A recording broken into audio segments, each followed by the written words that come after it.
Pemirsa ring sajeroning pemargin operasi Ketupat Agung sani ngerarang kram memudik, ngawinang penyeberangan ring pelabuhan Gilimanuk Dahat Tedun.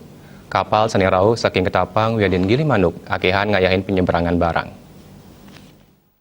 Nampenin kahanan inucap ASDP merencana untuk nguatesin wilangan kapal sani memargi selami rarangan mudik.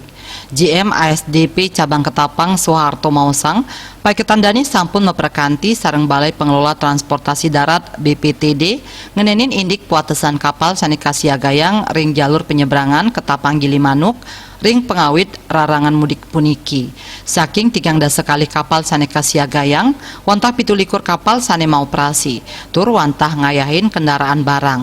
Ngarapin kanan ringgalah ungkuran, wilangan inucap sida kakirangin malih. Soeharto taler ngejantenang wenten penedunan arus kendaraan sani nyebrang ke Bali Wiadin ke Banyuwangi. Nanging kanton wenten kepanggih mekatah pelinggihan roda 4 miwah roda 2 sani nyebrang nanging antuk wilangan sani nenten banget akeh. Jasa penyeberangan Jawa Bali manut dani kantun kabungkah tur wantah katutup majang pelinggihan pemudik rumasuk bus. Lianan punike sani kedados sang nyebrang taler inggih punike kendaraan logistik miwah barang. Surya Dharma, Bali Pos.